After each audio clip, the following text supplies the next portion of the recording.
Hi, and welcome back to another episode of You're in Charge Now What? And have I got a great interview for you. As we start season 2 and we're focusing on our guest's journey into leadership, I'm speaking with David Long, who is the Executive General Manager of the Hansel Auto Group, multiple stores. So he has hundreds of employees, and he talks about his journey of transformational management, meaning in his mind, when he was on a team playing sports, it was easy for him to support the whole team, help each other, encourage each other. But when he was a salesperson or coming up through the ranks of management, it was really only focused on himself and his goals. And his frustration came in expecting everybody else to work as hard or get it, so to speak, like he did. And that was his key to success when he finally realized that his job was not to get everybody to be as good as he was, but to get them as good as they could be. So I'm excited for you to have time with David today. Can't wait to share this interview with you. So let's dive into today's episode. Hi, and welcome back to another episode of You're in Charge Now What? I'm your host, Glenn Pasch. And the goal of this channel is to help those of you that find yourself in charge. Could be a project, could be a business, could be a team. Build the skills necessary to generate consistent results. And each week, we're going to focus on one topic. I'm going to bring in a guest like we have today, and we're going to focus on their journey, right? Season 1 was about the skills that you need to be in charge. Well, new season, new topics, new guests, and we're going to be focusing on the journey. We're going to talk with my guest today, David Long, about his journey and what he still is dealing with when he's leading teams, what obstacles, and more importantly, how he found success. So, David, thanks so much for joining us today.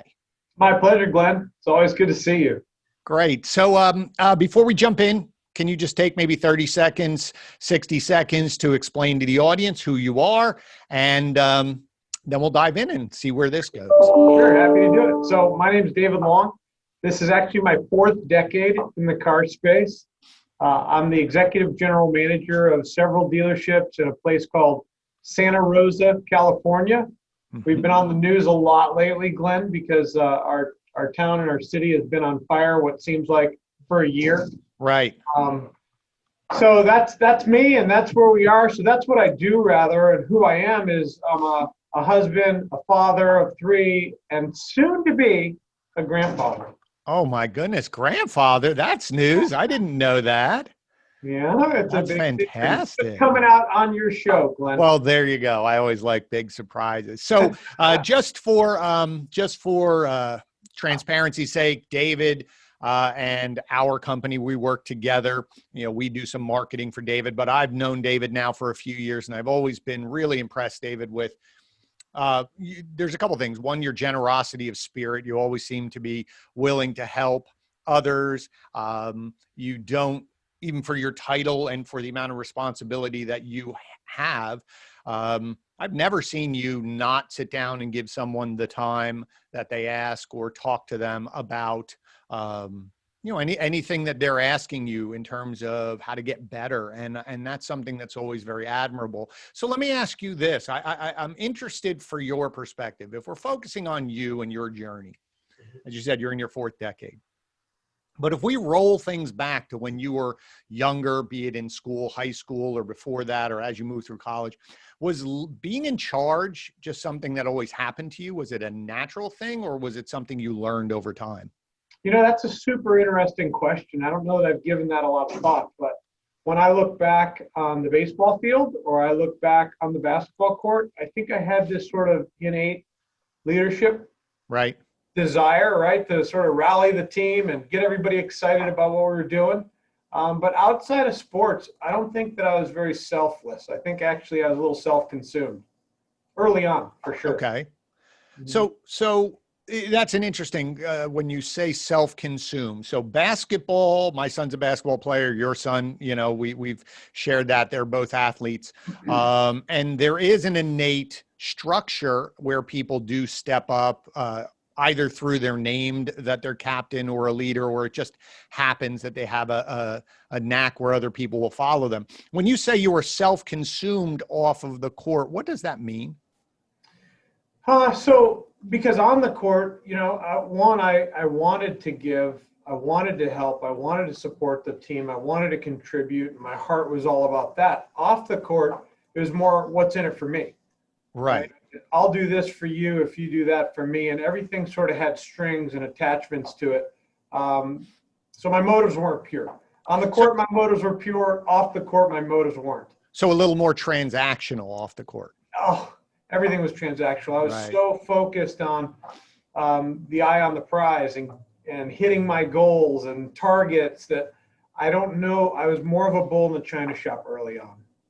So let's jump off on that for a moment. Then, do you think, because I've seen this with people in general, there are some people that thrive in a structure, and then there's other people that build their own structure. Do you think that it was team oriented because they had a structure and you stepped into it, where when you were off the court or in other positions, you either took on jobs where there were no structure, meaning it all depended on you. You didn't have to depend on anyone else. I'm just trying to figure out if you're one of those people that likes to build the structures, and it could be now, versus saying to yourself, if I'm in a structure, I thrive really well. Without it, I'm sort of, like you said, everything's transactional. So I was, as a salesperson, ridiculously structured. But it was all about what was in it for me. I needed to be number one in the country. I needed to be number one at my store. I needed to make as much money as I could. Right. Always about return on time, right? I don't want to invest an hour of my life and not get a payment for it. So totally consumed. And then when I transitioned into leadership, not management, but into leadership, everything shifted. I felt like I had been preparing for that role my whole life in sports. Does that make sense? No, it makes total sense, because I think, just listening to that, and sales is a very, it's an easier job. It is along sports, meaning that it's very numerical, and you have whatever your time frame for measurement is, you're winning or losing in your mind. Did I hit my number or not?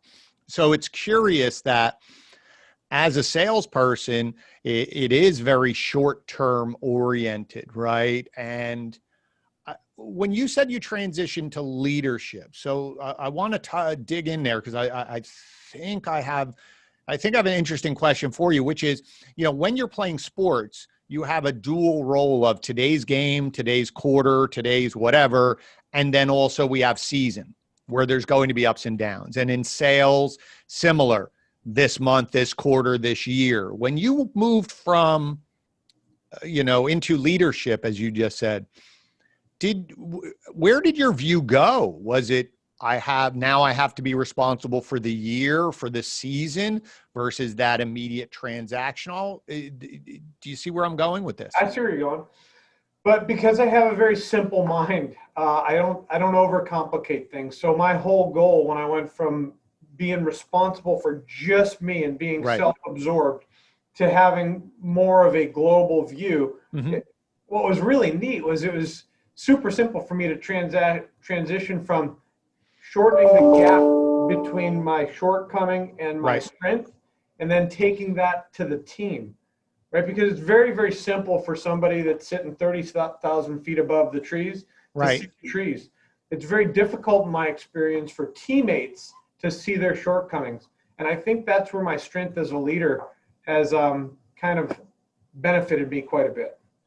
So with that, being a leader, and this is a couple questions came up from comments from people who are watching the first season.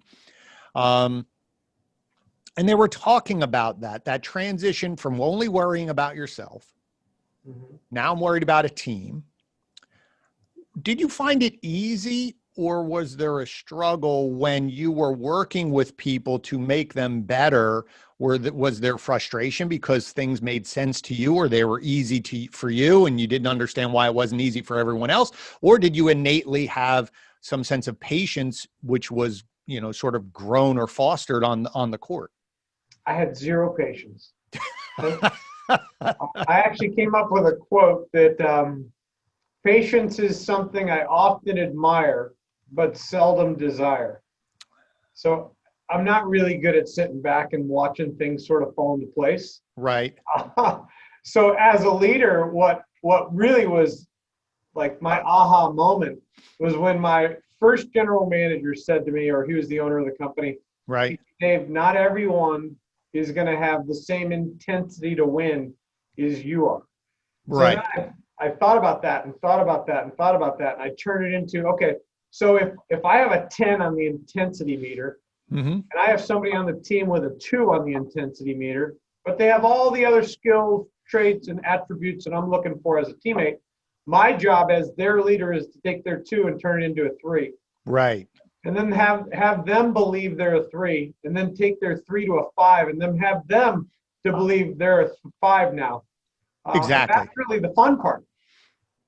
But see, that to me, I think is a fantastic lesson for everybody who's listening to understand, because I've had that conversation with multiple people when I've gone in and trained, organizations on management and leadership.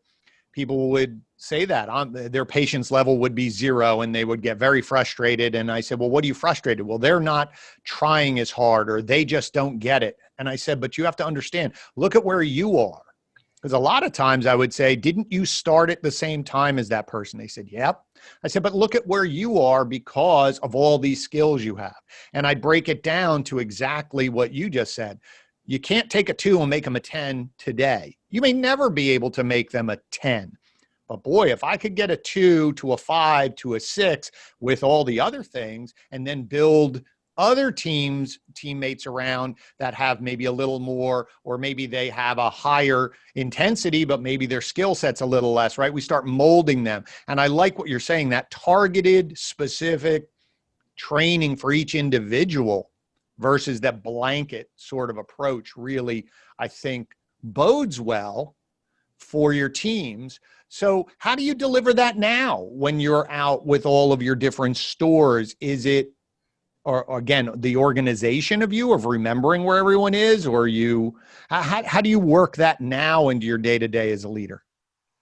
So even though but I operate multiple rooftops with hundreds of employees, it's that's what I do, right? That is my job. That's my life outside Right. of work or inside of work. That's my life. So if I don't really know who's a 2 and who's a 10, I don't know that I could best lead the team. And I don't just mean the upper Right. leadership, the senior leadership team that I happen to be in charge of, but I mean everyone right down to the porters, right? Right. Like that's my job. And I think that's how we get the most out of people. But conversely, I think that's how we demoralize people the most, right? When we expect a fish to climb a tree, and then we judge the fish on its inability to climb the tree, and then we shame the fish, and then we act like they're not a good fish. They're a great fish. They're just not supposed to climb a tree. Right. And so if I can really individually understand what motivates people, where they are in their journey, and then just gently guide them to the next place, I think we keep longer term employees that ultimately more satisfied, that can grow into who they could become, Right. if we believe in them enough. So on that, now, when you're talking about that belief, and I know you, but I want to share it with the audience, is can you do that without great structure and rules or processes in place? Can you build that consistency of a great team without that organization, that structure in place? And is that something that you have to maybe focus on as a leader first before you get in there working with people? Maybe some people can, Glenn, but I can't. Right, and I'm the youngest of 8. Our dad was a Marine, so Right. structure is really all I know. So the framework in which people operate inside of this environment is crystal clear, and I am on message all the time as it relates to that framework. The individuality inside of that framework, and I think that's what keeps people excited and enthused about being able to have a voice and a vote for the most part, as long as it's in the framework. And I think that's how we get more. Right? Yeah. And it's not about getting more necessarily. It's about them getting more, not me getting more. No, I think that's true. I mean, I've shared this previously, but I was traveling with my children and we stopped at a rest stop, along the way to get something to eat. And while one of my sons was on the line at, I think he was at Dunkin' Donuts getting some breakfast sandwich, I noticed a manager's manual sitting on a table. So of course I just opened it up because I'm just curious. And it was checklist after checklist. And the manager came over and said, "Oh, I shouldn't have left this here." And I asked him about it. And he said, "Everything that we do is documented." He says, "I have to fill out a checklist every day that I'm here." And he said, "If I'm here 25 days a month and my regional manager comes in and there's 22, I get yelled at, And he said, the reason why we can hire a 16-year-old and they can be successful, or we could hire a 60-year-old and they could be successful here, is because everything is documented. Like you said, everything is structured. There is no guessing into, we want your personality and customer service, but it's not up to you to decide how the sandwich is made. It's not up to you to decide how long this should cook. That's all done for you. So in a lot of ways, you don't have to think about what you do. You can be very present in the moment and be able to interact. So very similar to sales, I would assume that, if I know what I'm saying and I know my product inside and out, then I can just sit and be very comfortable and listen to you and answer your question because I'm totally confident in myself and my knowledge, right? But what comes with comfort is confidence, right? Mm-hmm. So to your point, if somebody's comfortable in their own skin, they feel very safe in the environment they're in. However, They feel stretched, right? We don't want people to feel safe to the point of resting on their laurels, but feeling completely safe that they know that it's structured, they're cared for, there's an outline of how to do their job. I mean, who doesn't want to work in that sort of environment where and when I say know, I mean really know what a good job looks like. I think in America, people show up to work and they hope they're doing a good job. They never completely know. Here, this is what a good job looks like for you. Right. And you're giving them, and see what you just said is the reason why I agree a lot of businesses struggle or teams struggle is because either they don't have the process fully written out where everybody does know it. And then it's that constant, you said it before, I need to know what to coach you on. I need to know what you need work on. It is a little easier.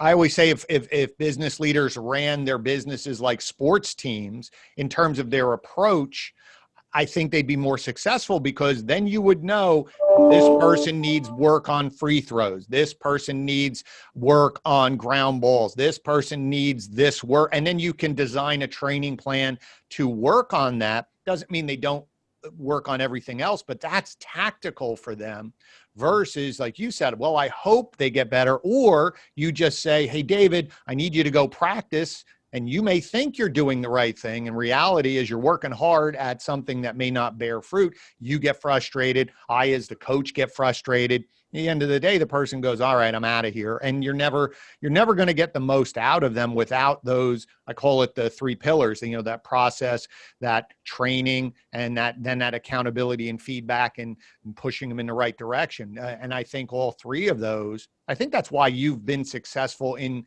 your organization and watching you is that you have that coach mentality.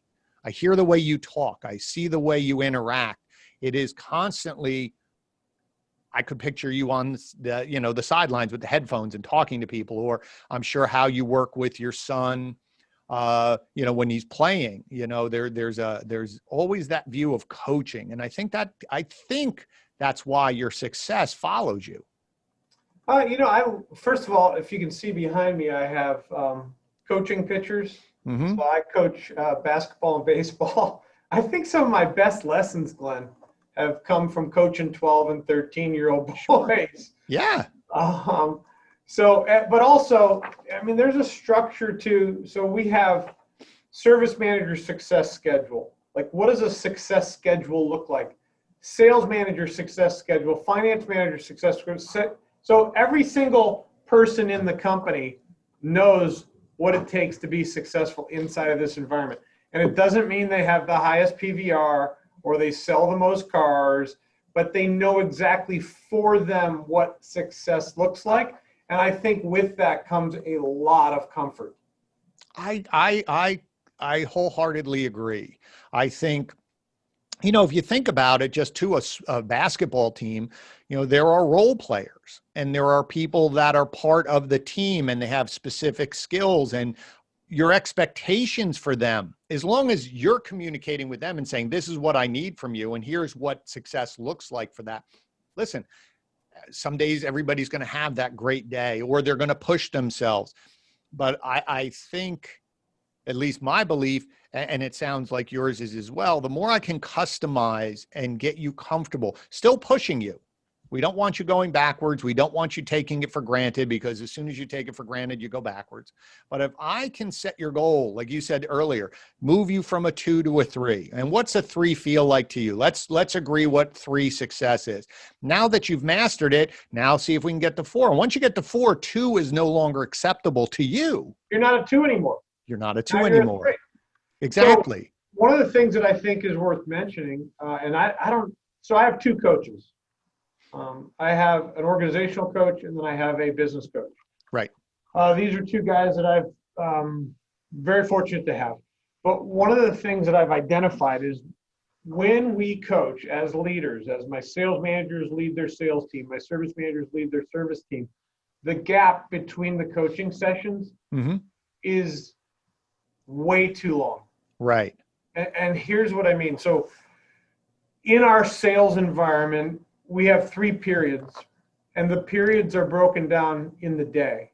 So just like a hockey game, right? I'm from Tampa. You might know I'm from Tampa. So we're going to, we have the Lightning that just won the Stanley Cup. We have the Rays that are about to win the World Series. And then, of course, the Bucks, believe it or not, I think will go to the Super Bowl. But that's a whole other story.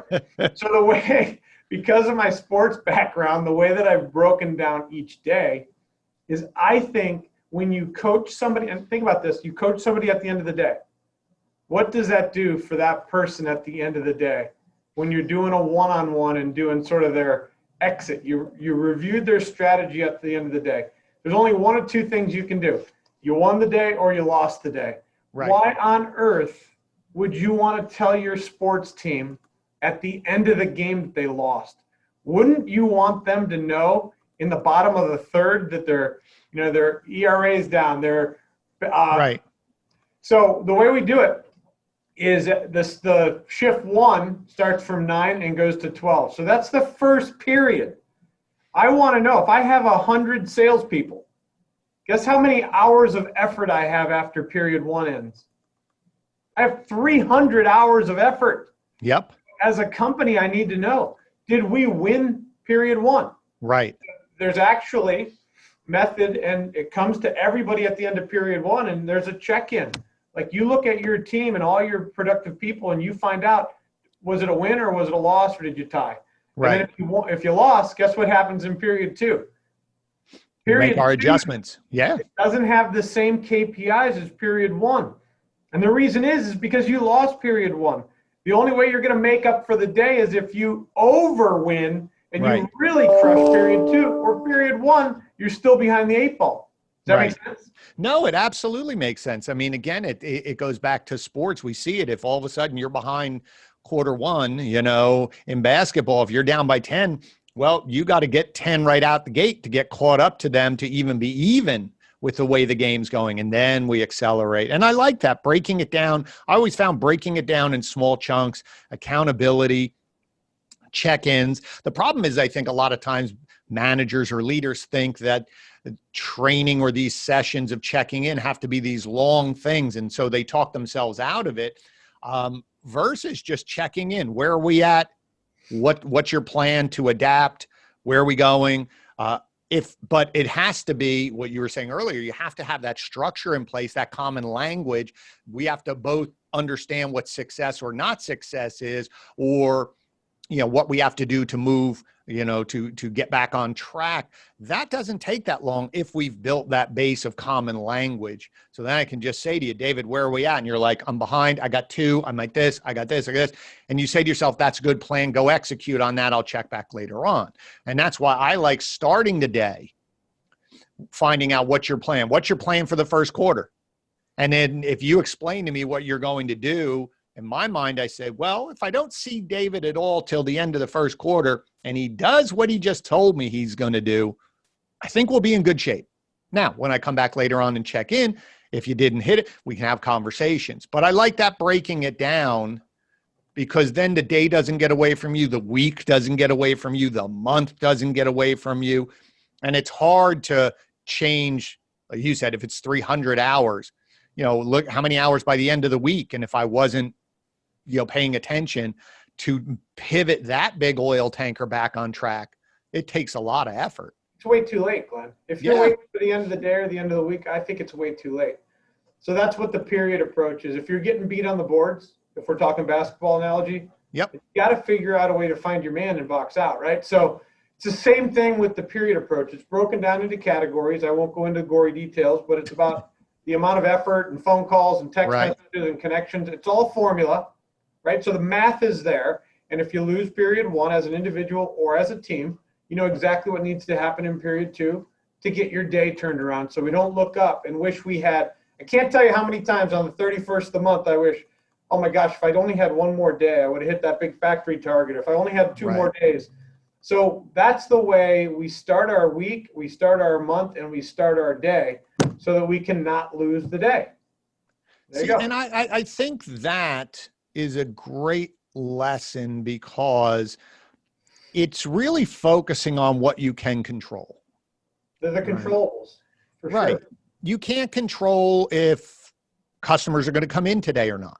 I can control my actions to reach out to them, try to connect with them. And, I can't control what the manufacturer is going to do today. Or if you're in a corporate environment, I can't control. What I can control is my actions. And so I think that goes back to what you were talking about before, the framework of what constitutes success. And that's broken down into the gory details of what are my actions, right? Results, I always say results are caused by actions.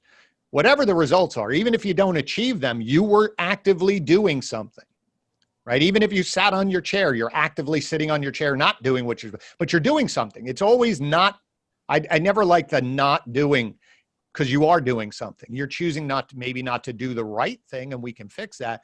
But actions cause results. And if more we focus on actions, not emotions, not wishes, not whatever, I think it brings everybody back to here's what we can control, right? Going back to your basketball, where's your man?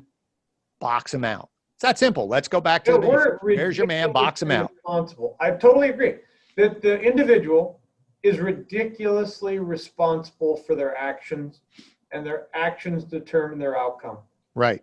So if we're losing on the boards, it's because we're not doing something right. If we start winning on the boards, it's because we made a choice, to your point, to start doing what we needed to do.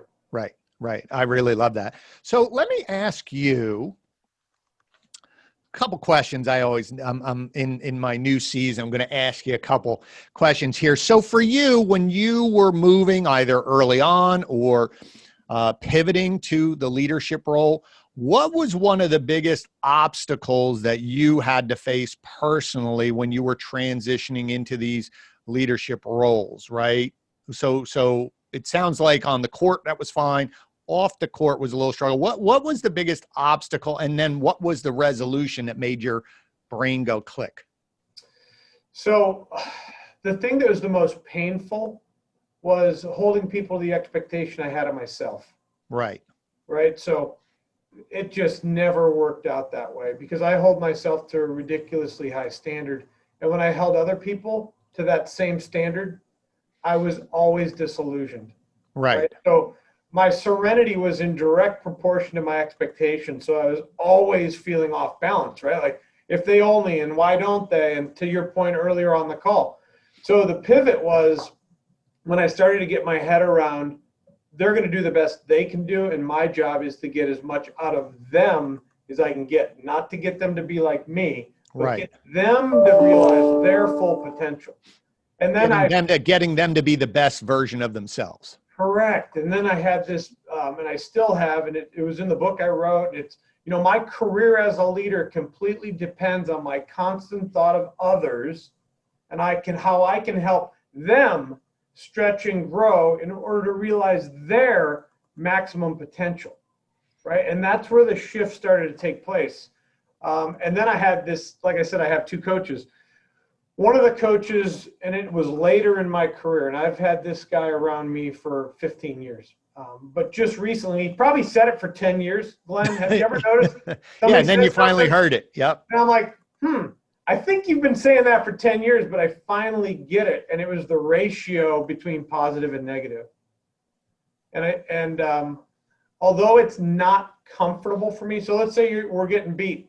We're getting beat. You know how hard it is when you're getting beat to find what people are doing right? Yeah. It's really difficult. But like with my boys that I coach, if I started railing on you, miss the ground ball, I've been coaching you all season long about playing from the ground up. Why are you playing, right? They're not going to catch the next ground ball. Why? Because they're playing fear-based baseball. Yes. Or fear-based basketball. So it's the same thing in my experience in leadership is if I can do more and get the ratio positive to negative worked out where it's 3-to-1, people are going to play the sport or do their job, not from fear, but from enthusiasm for the job they hold.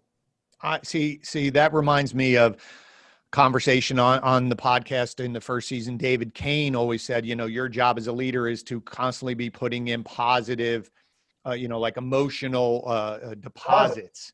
That's right? What I said. Because then when you need to take that withdrawal, because sometimes you're going to have to take that withdrawal, they know that it's coming from a place of, as a coach. I mean, if we go back and think of our coaches could pull us aside and rip us if they had to, but you knew that they cared and they were just trying to snap you out of something. And I think that's a great way to do it. Is it's not easy to find positives. It's so easy to find the negatives. And I had a coach when I was playing golf, learning how to play golf. And he always said, you can't think, the minute you say don't, right, your brain doesn't understand don't. That's what he always said. So if you say don't hit it in the water, your brain only thinks hit it in the water. Right. He goes, think positive, say hit it over there. So the water doesn't even come into play. Right? It's always positive thoughts in your brain. So to your point of fear, if you keep saying, don't do this, then all I'm worried about is, well, don't do that. I don't want to get yelled at. Don't do that. And your brain just goes, do it. And you end up having that mistake. And then here you are again and then it snowballs. Then it just snowballs. And I think for your point is everything you just said just reminds me of a coach. Is that my job is to get the most out of each of these players and build a team so that the team can be successful. We can't all be superstars. There's only one ball, we have to figure out, but together, if I'm smart, I build a great team. But that takes, to your point, really dedicated focus on your part as a leader to identify what your strength is, what you're working on, target that training, build a program, and find the positives in every little baby step so that it gets you willing to run again. Mm-hmm. Well, let me ask you a question. Sure. When people forecast their future, in other words, when people imagine tomorrow or next week, next month, do you think they generally do it from a positive point of view or negative? Typically.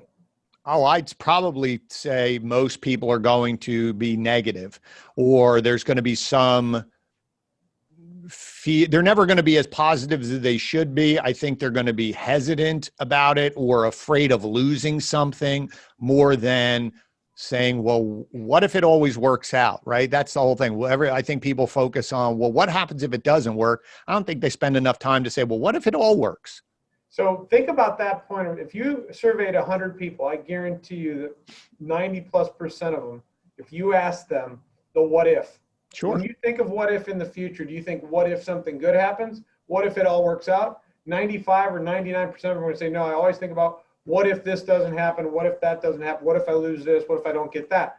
So if they're already coming from a negative frame of mind, and then I pile on top of them with my leadership style, more negative than positive, how can I ever expect to get as much as I can get from somebody? It's virtually impossible. Does that make sense? No, it does, but that's the problem with one of the reasons why I started this channel was I don't think we do enough with new managers or people who are in charge in the beginning.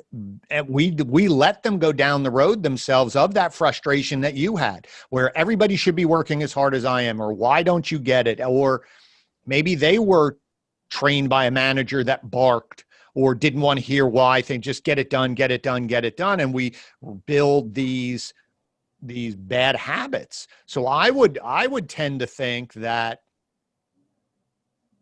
in about 5 years or less, the people who are under you are going to be such great leaders because the example that you're setting for them, the demands, the structure you're building, I think there's no mistaking when you look at in sports coaching trees, right? They always say the coaching trees, right? And I always say with like a group your size, and I think you look at it this way is why am I not treating all of those people like a farm system of managers? You know, why do I need to go outside of this? I have hundreds of employees. Why can't I build it and create a farm system and over 5 years develop people into this or 3 years develop them into this?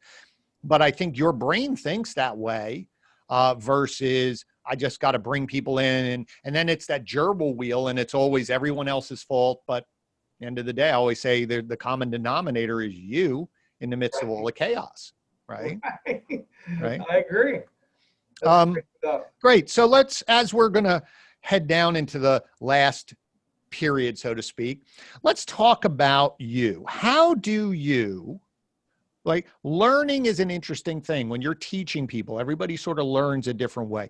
What's the best way for you to learn something? Is it watching someone do it, video, reading, combination? How do you learn personally? So it's interesting you ask. So I was never a particularly great student. Although when I went back to college in my 30s, I got straight A's because I was excited to learn.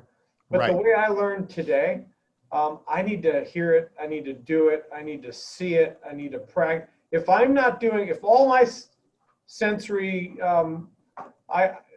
feel and touch and see, and if it's not all coming together, I'm not learning it. Right. Right. And I always say that you can't graft great information into a closed mind, right? So I need to be open-minded to knowing there's other opportunities for me to learn different things. And that is probably the basis. And that's interesting too, because again, as a leader, you have to understand that of each of your people. You know, if somebody says, just give me the manual and I can read it and learn, like, great. Or someone says, no, I need to see a video, or can I shadow somebody? Can you show me how to do this? You know, and I think there's a lot of people who do that. I learn that way. I can't just read a manual. It doesn't make sense to me. But if I watch somebody do it, or I watch a video of someone do it, or I see it, then, like you said, my brain works that way. In a lot of ways, I can watch patterns and I pick up patterns and I go, oh, okay, I can see the structure and that works for me versus just reading a textbook, right? So that's a key.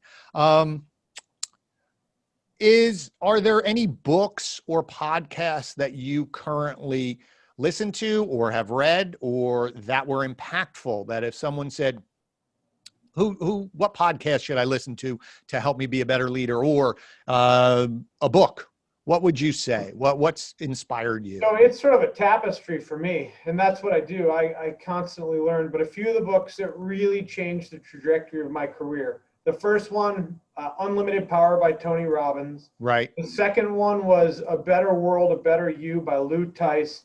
Absolutely changed my life. The third one is Wayne Dyer, Change Your Thoughts, Change Your Life. Those sorts of books. Right. I love. But then I found this thing that you would really like. It's called Blinkist. Have you ever heard of it? Oh, yeah. Yes, I have. So for $57 a year, I can blink thousands of books. Yep. So, originally my goal was to read 52 books a year. Now I can blink 1,000 and read 50 books. Right. Which is really cool. And the reason I can blink and listen to books, I don't read them, I listen to them, is because I commute 28 hours a week. Right. So it's been fun. Yeah. See, I sort of missed that as well, because with this being locked down, I would travel when I go to the office. I have almost an hour commute each way. And so I would be podcasts and books and listening. And I loved it. And same thing when I would travel and fly, that was my time to be able to read and listen. But I found audiobooks, listening to that and some podcasts, I felt was a great way to kill two birds, when you're driving, to be able to not just listen to news or sports radio or whatever over and over and over again, because it's the same half an hour for 8 hours. So two last questions for you. What would your team say? Like you said, now, if I interviewed the 100 people and I said, describe David in 2 or 3 words, what do you think some of those words would be? Disciplined, intense, focused, caring. I was hoping that one was going to come out. Yeah, it's hard. You're asking me to, they'd probably say over the top focused. Right. Because as you know, everything that's somebody's biggest strength used to excess becomes a weakness. Sure. Right. So finding that balance between what's a healthy sort of intensity and what's oh my God, this is too much intensity. Do you remember when we were kids and we played the electronic football game? Yep. So I bought one of those as a great prop for meetings, right? Because if you turn the electricity up just a little bit, what happens? They don't move. Yeah. What happens if you turn the electricity up too much?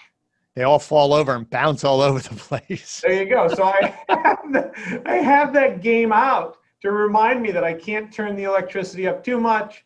I can't turn it up too little. It has to be the exact right vibration. And the only difference is each person requires a different vibration. That's great. Great. All right. So my last question for you, with all of this intensity about yourself and all of this discipline, and how does David recharge, shut it off? Does David shut it off? How do you get away from that and recharge your batteries so that you can come to your team at your best potential? So when I think of recharge, I think of Tesla, right? I don't have a fast charging station, but I do have a trickle charge, and I have this daily routine, back to structure, Mm-hmm. right, where I start at 4:30, I get my physical workout in, then I get my meditation in, then I get my prayer in, then I get my journaling in. I'm currently writing my second book. So I write, and then at 6 o'clock in the morning, I start filling myself with information. One of my coaches, John Melashenko, every Tuesday for the last 2 years, coaches me at 6 a.m. My other training, 6 a.m. So I do VIN solutions training, V-Auto training. So I'm filling myself in the morning so that when I come, I can then be my best self, and I can show up in a way that, quite frankly, my team not only needs me to show up, not only expects me to show up, but the way that my team deserves me to show up. And that's my little sort of trick. But Wednesday, I'm turning my email off. I'm taking email off my phone, and I'm going to Boise to be with my family. So we'll see how that works. Yeah, well, that'll be an interesting one, because I've done that a couple times, and it took me a while to, when I was away on vacation with my family, they would say, you're not even here. So what I would do is same thing, get up before everybody else, check my emails, dumped my brain for things I had to do, and then said, okay, everybody, if you really need me, call me. But other than that, I'm not checking anything. But then at 5 or 5:30, when everybody's getting ready for dinner or showering, I would take another half an hour, 45 minutes. So that way it wasn't total disconnect, but at least I could be present so that I could recharge. Very similar. I love that, putting the positive into you. But again, everybody who's listening, I hope you heard the word that David said, is that he's doing this, yes, for himself, but it's because his team deserves him to be at his best, right? Deserves. And so he's doing that as much for yourself. It's a responsibility to deliver for the team. You just have a different role. But if I say the same thing to my team. If I expect you to show up, I show up. I do different things than you do, but we all have to show up at our best so that the team wins. David, I can't thank you enough. This is, but we could go on for hours here, but I want to thank you so much for joining me today and talking about this and sharing yourself and your journey, because I think the goal, as I said, this next season is to have these conversations. It's great to talk about it, but it's how do you put it in place? How do you do it? How did you stumble? What worked for you? Those little bits are going to help hopefully the audience that's listening in on this to be able to find ways to be their best selves. And so again, I appreciate it so much. I value our friendship. I appreciate everything you do. So before we go, if people want to get in touch with you or follow you on social media, or if they have a question, as I said, I know you've been always very generous with your time. Where would they find you on social media? How can they get a hold of you? So because I have kids, Glenn, they can find me anywhere. They can find me on Facebook, Instagram, Twitter, TikTok. I may even still have my MySpace account. I don't know, but I can be reached on LinkedIn. And I'm always happy to provide any help for anybody at any time. That's great. Great. Well, again, thank you all for listening in here. Again, as I've said to all of you who've made it this far, please subscribe, click the little bell down below. Every week we're going to be posting new videos, and please share this out. You know, what David had to share today could really help. And you, listener, sharing this out with people, you may not know the impact you could have on someone else's life just by sharing this episode. So do that for me. And as always, I end every episode by saying you're in charge, but now David's given you a few more tools to help you become more successful. Thank you so much for your attention. Thanks again, David. I look forward to seeing all of you next episode. Take care. Take care.